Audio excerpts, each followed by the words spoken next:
And as I said, it's really good on today, the International Day of Education, that we're fortunate to have with us Yasmine Sherif, the Executive Director of Education Cannot Wait, who will brief on the day and also discuss the latest Global Estimates report.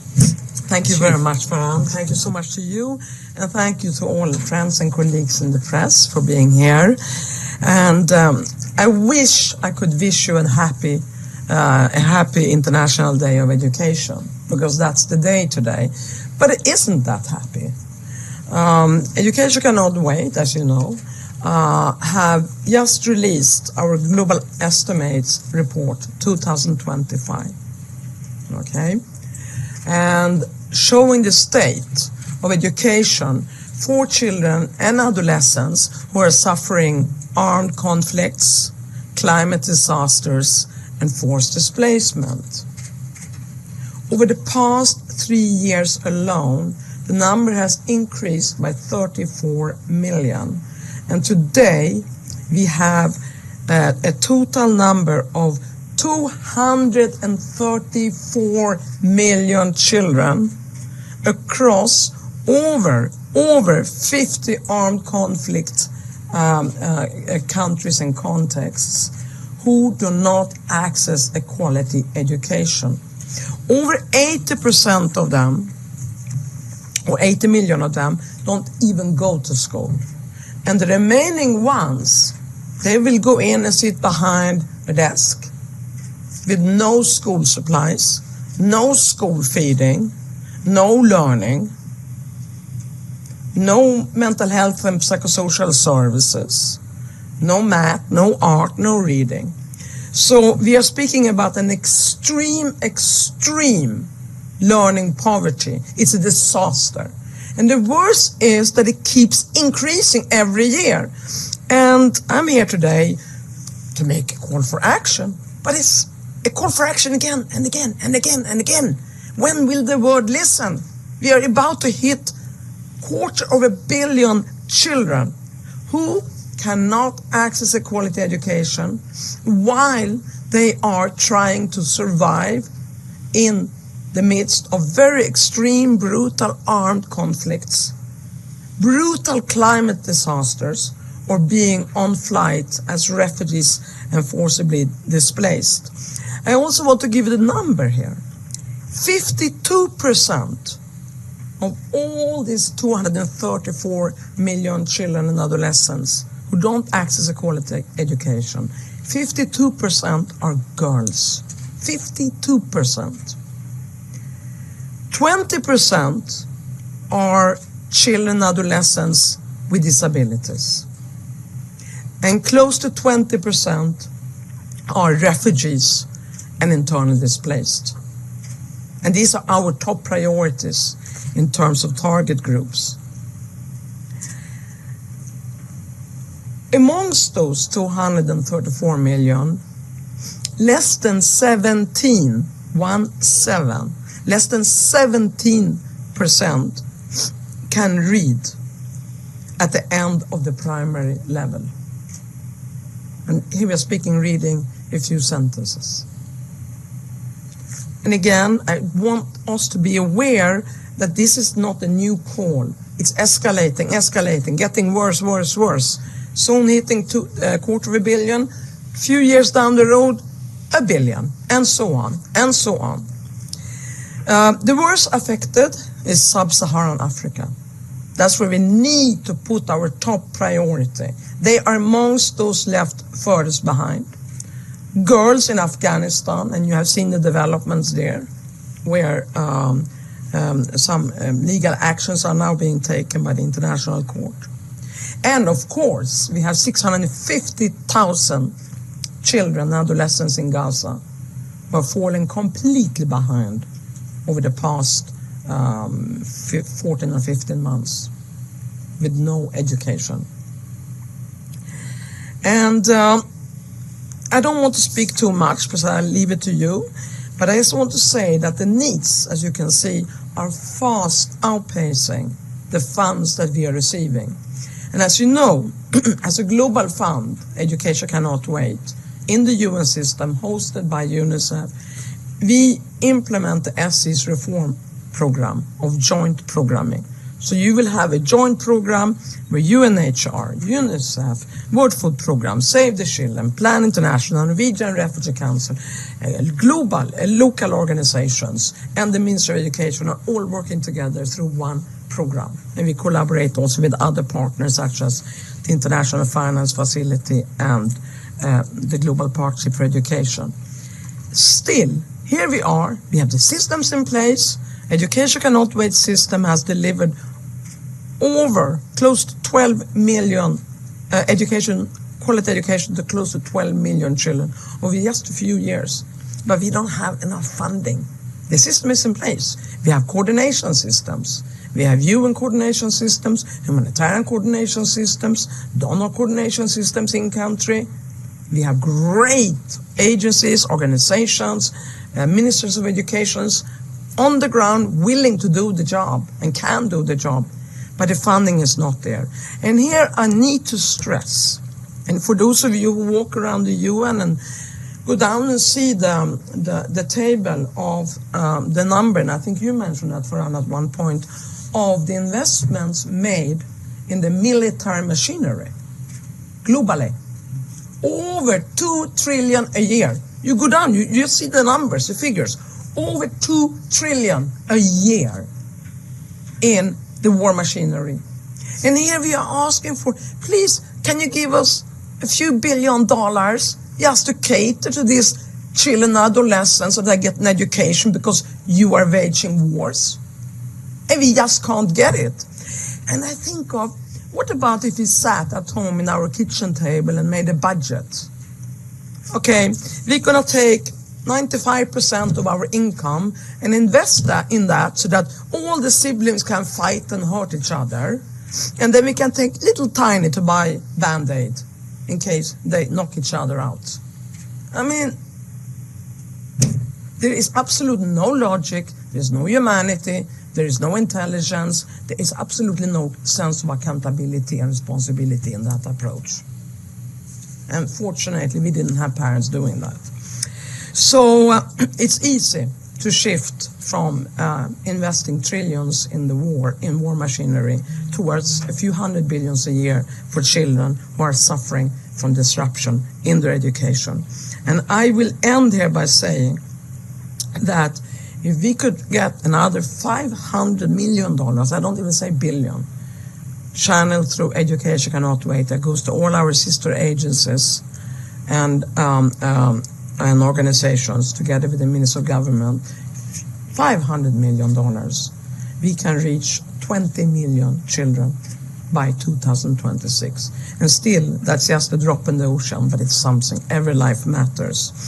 So I'll stop here, but I say again that stop the arms race and let's sprint for the human race. That's the sprint we got to win. Thank you. That's a good place from which to segue over to questions from the press. Thanks very much. Edie. Thank you very much, Yasmine. On behalf of the United Nations Correspondents Association for doing this briefing, my name is Edith Lederer from the Associated Press. So you said, and you reiterated, when will the world listen? What else can be done to actually spur greater contributions to educating children, who of course are the future of this planet? Should I take that one? Thank you very much. It's lovely to see you again, my friend. I mean, I think it's very easy. It's not rocket science. You, as being part of the press, journalists, you can tell the world, you can advocate, and that's why I'm here speaking with you.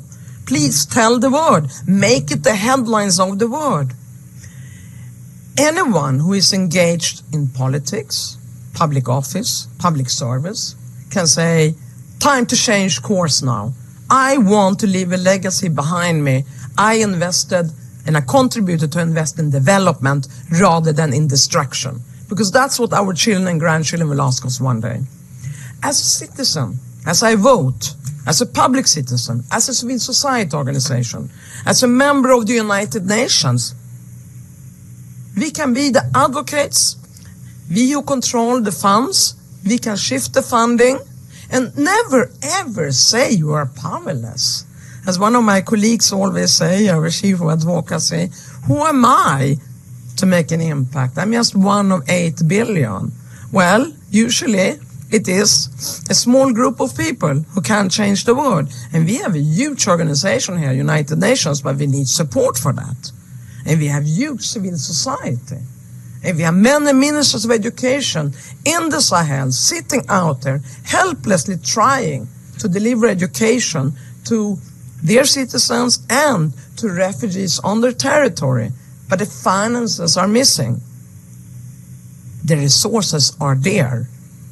So instead of just making a call for action, just go out there now and use whatever leverage we have, wherever we are in this society, to take action. It is possible.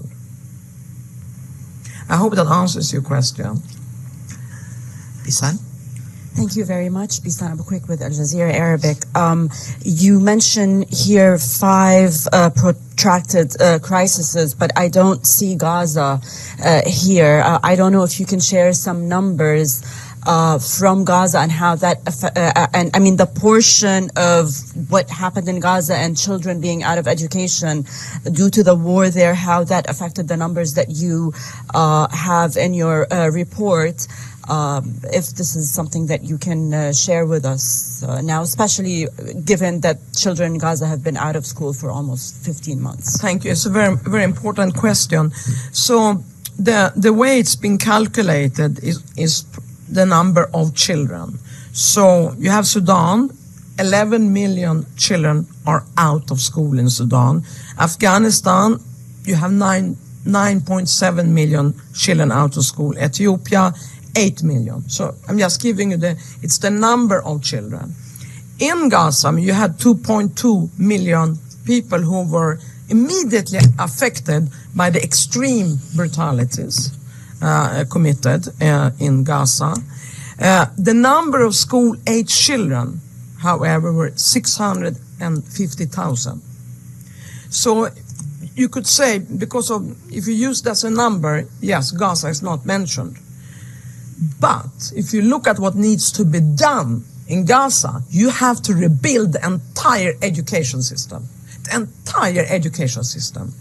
And here, Education Cannot Wait, we have invested in Gaza during all this carnage and will invest even more now that there is a ceasefire in UNICEF, UNRWA, and Norwegian Refugee Council and local organization working with them.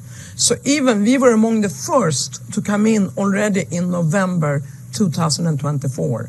And most of our investments to these organizations in the UN and civil society was towards mental health and psychosocial services. And we reached 30,000, which is again a drop in the ocean.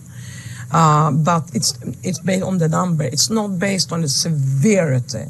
But clearly, with the ceasefire, we are hopeful that we can now come in and support all our colleagues on the ground to rebuild the education system again.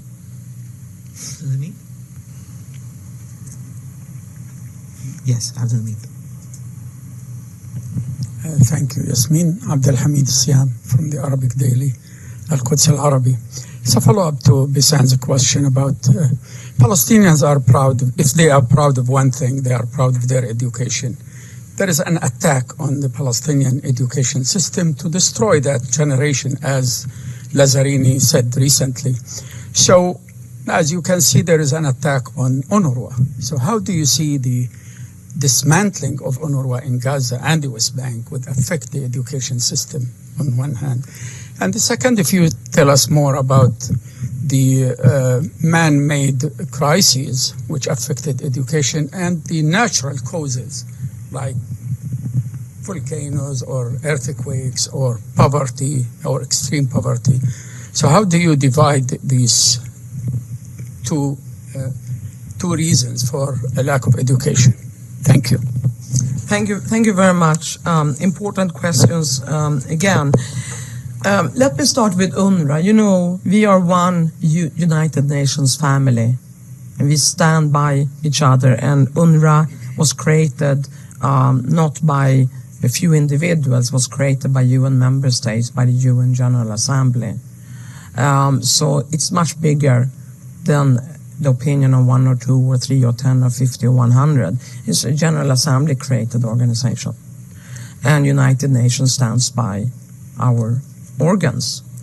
And I have had the privilege seeing different schools around the globe as we work with many different partners to see UNRWA's education system in Lebanon, amongst others. And I can only say that, and because it's always been a lot of pressure on them to deliver at the highest, most transparent way, peace building and so forth, I can only say objectively from what I saw in Beirut, it's probably the closest you get to quality education amidst a crisis. Top-notch education, top-notch. So as United Nations, we stand by each other and we stand by the General Assembly decisions. Also, and Philippe Lazzarini can describe this much better, but UNRWA is a very unique organization. It serves as an administration delivering many basic services. Not just, it cannot be replaced by anybody. No one can replace UNRWA. UNRWA has a very specific individual mandate focusing on delivering to Palestine refugees. No other agency can replace them. When it comes to man-made and climate disasters, well, the worst are the man-made, and that's armed conflicts, because we could have been spared from them immediately by not creating, by not investing in more military means, by rather investing in dialogue. And that's what the United Nations is for, dialogue, mediation, negotiations, like adults do it, grown-up people do it. Again, coming back to the kitchen table, we don't run around hitting and beating each other at home every time we disagree, do we? No. So it's a very immature way of resolving disagreements. And that is something that we could easily prevent. But the same goes for climate disasters. Because climate disasters are also man-made in a way.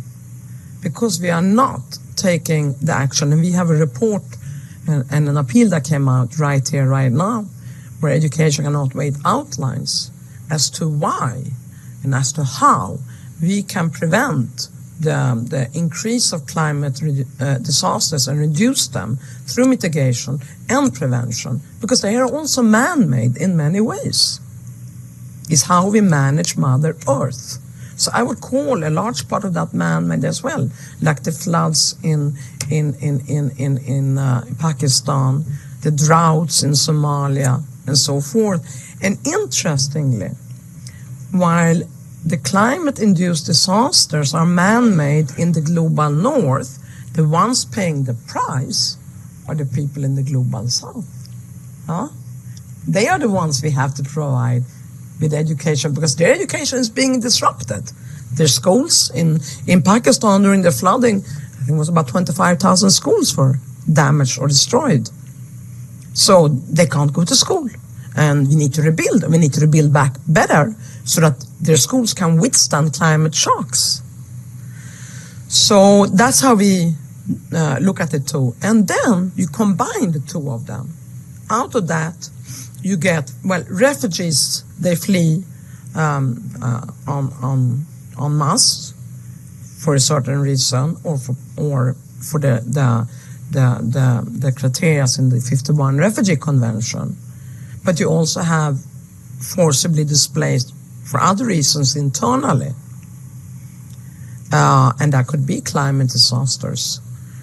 So again, that's why we speak armed conflict, climate-induced disasters, and forcibly displaced. Populations were affected, and then the two triggers for that.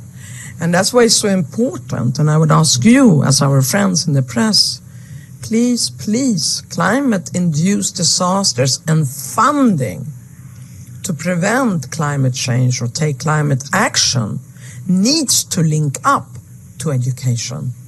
When we discuss armed conflict, we all agree that education in emergencies has a direct correlation to that, right? But when it comes to climate action, it's as if climate action is over there and education is over there. But you need to link it and invest financially in education. One, to educate a new generation. Two, to mitigate and prevent all the schools from getting destroyed and pupils and teachers from being left behind because of a climate disaster.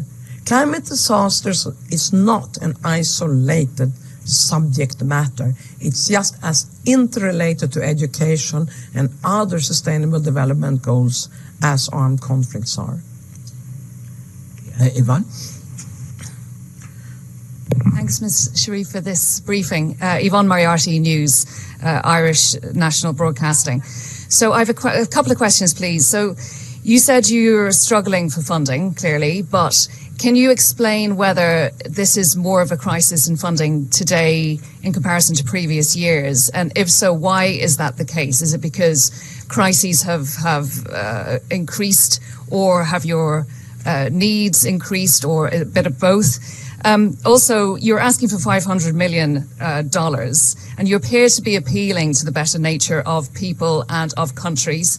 But is there also, do you have a practical argument to answer the question from people who have resources as to why they should? What's in it for them?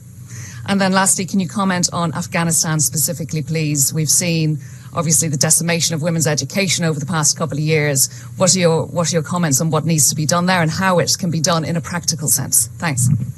Thank you very much. There's a lot of questions, and I didn't write them down, so I'm going to try to remember them by heart. The first question related to... Is it worse today? Yes.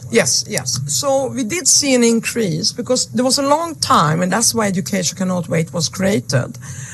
There was, and it was championed by the former Prime Minister of the UK, and also the UN Special Envoy for Education, Gordon Brown, championed together with member states of the UN, civil society, UN agencies, said the investments in education are not going to children who are in emergencies and crisis.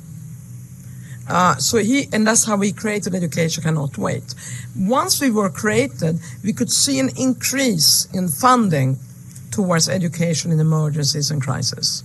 And close to 2 billion in total, if you include our trust fund and leverage funding against our in-country programs. Because strategic donor partners have money in their capitals, private sector and government, public sector, but also in the countries where we work, so we can leverage two different envelopes. So we saw an increase, and close to 2 billion is quite a big jump when Education Cannot Wait came about, and thanks to all our partners, of course. But we have seen now lately it's decreasing again. Development funding overall, because education is a development sector, development funding overall is decreasing. So is humanitarian funding, but especially development funding. And we all speak about the humanitarian development nexus, and we have to work together, which is absolutely right, because education is a development sector. But you also need to deliver education in a crisis, so it becomes humanitarian development. And of course, you can speculate as to why, but we have seen an increased number of armed conflicts last year, extreme conflicts, high-intensity conflicts. So that means increased investments in military expenditures, one. Another one is that there has been maybe a more introvert, I would say, more introvert political thinking, like it's us versus them, which is not at all the kind of international world order that we stand for, because we are all one. There's one shared humanity. Cutting down on education to focus on internal expenses, even though global north are so much more ahead than the global south, and there is enough resources for all of us. So, and then there may also be that some public sector may not consider education a priority. They might consider something else a priority, which again is sort of illogical if you look at it. If you look at sustainable development goals, if you don't have an education, it's very difficult to end extreme poverty, because education means that if you can do the basic education, you can become at least a breadwinner of the family or for yourself. You cannot achieve gender equality if girls cannot read or write. They don't speak to us about gender equality. So these are just a couple of SDGs that cannot be achieved. All of them, none of them, justice, none of them cannot be achieved unless children and youth or adolescents learn to read and write and address their traumas. I mean, you can just imagine, we mentioned Gaza. Just imagine the trauma of the teachers and the students. We see the same in northeast Nigeria. We see the girls in Afghanistan who have been suicidal as a result of being banned from going to school. And as you know, the International Criminal Court has issued arrest warrants. And I will not go into detail on that because I'm not involved in that. But I think a decision has been taken from a legal point of view that advocacy alone is not enough. We have to take legal measures, and rightly so, because as many would say, it's a form of apartheid, gender apartheid here, and crime against humanity. So yeah, things are happening, which is good. You know, I'm a human rights lawyer, and I do believe in the rule of law. So yeah, and let us hope. I want to say also, just to give some hope, that there are partners out there working on the ground in certain provinces, providing education for girls above grade 6. It's happening, you know, as we speak, and has happened for quite some time.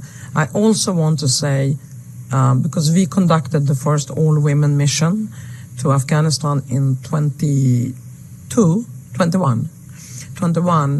together with UNICEF, and we did meet with the de facto education ministry, and we met with others, and clearly not all Taliban want girls, their daughters, not to go to school. Many of them want their girls to go to school, and they are just as desperate as we are. So it's not, even if they don't want to admit it themselves, but it's not a coherent agreement that exclude girls from schools. Yeah. Thank you. Thank you to Ms. Sherif for the briefing. I haven't seen the entire report. It's Pamela Fall from the U.S. News and World Report. Nice to see you again. With so many crises in education in conflict zones, it takes a long time, as you have said, to build a school and get everything up and running. UNICEF had those education in a box, not meant to be permanent, but get something, even drone dropping some of these into conflict zones. Is there anything you're dealing with on sort of interim relief for children to learn in these crisis zones?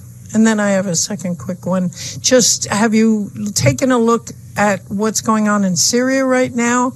Some of the schools and homes in Hama in the last day or so have been attacked, and some are calling it ethnic cleansing, but it seems to be a crisis both in education and in politics. Thanks.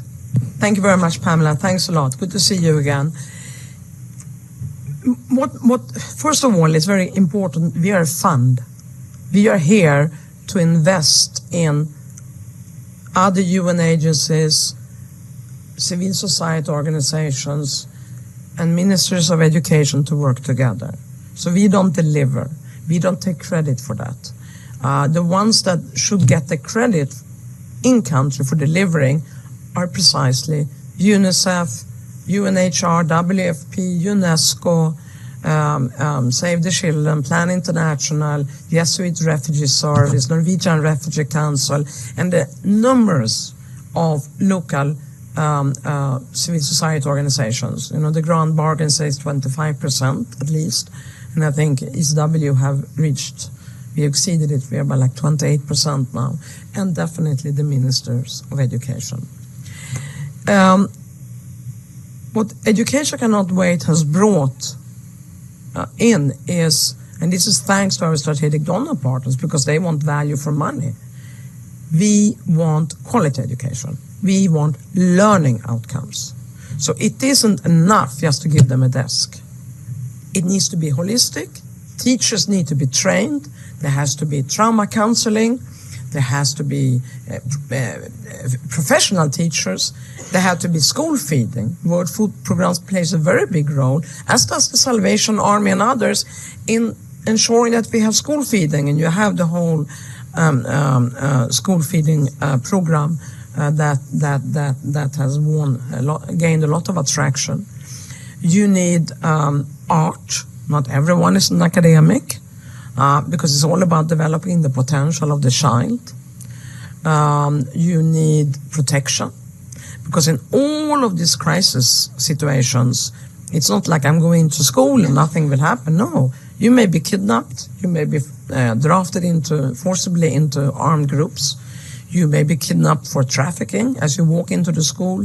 I mean, there has to be protection mechanisms, but it's transport, building walls, having services to protect you. And that is what Education Cannot Wait, through our strategic donor partners and agencies and civil society, Ministry of Education, is to make sure that we have that holistic approach. So it's not about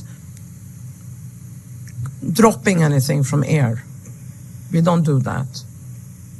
So we get several actors to work together and make sure that we zoom in on what we can do in that specific context. If the context allows us to provide a full-fledged school feeding, mental health, math, reading, protection, water sanitation, and so forth, that is our best case scenario. When Gaza was happening, our best case scenario prior to the ceasefire was mental health and psychosocial services.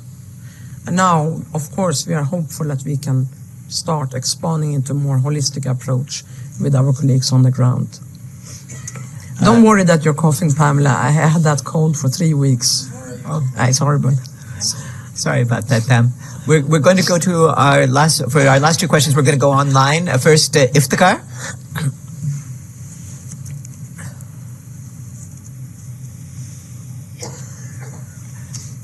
Are you there, Iftikhar? Okay, good. Thank you. My question on Afghanistan has already been asked, but while the ICC is pursuing the legal course, are you continuing your contacts with Taliban to change their mind, who are denying education to the children?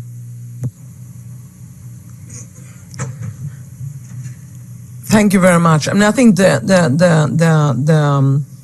in the UN we talk with everybody, and I think there are, and civil society does so too. And I saw that Jan Egeland from Norwegian Refugee Council, the Secretary General, have just been out there. Our esteemed Deputy Secretary General Amina Mohammed, together with UN Women. We're out there a couple of years ago. So talks have been continued. UNICEF and Education Cannot Wait have attended meetings in Qatar. So yes, there has been talks at different levels, political level, programmatic level, and continuously to try to persuade. And many Muslim scholars from other parts of the world have also sought to influence. And but obviously it hasn't yielded the result that we had hoped for, and I guess that has led to the outcome of the indictments by the ICC or the warrants. But what we have done practically is that many have continued to provide education for girls above 6th grade through different ways inside Afghanistan without the involvement directly of the de facto authorities. Yes, in situations like this, people are creative. Thank you. Last question, Stefano. My question was asked. Thank you very much. That's the best case scenario. So then we'll end the briefing more or less on time. And I would like to thank again our guest, Yasmine Sherif. Thanks again for your briefing. Thank you so much to you, Farhan. And thank you to all of you. Such a nice press. Thank you, everybody. You wanted to hold it.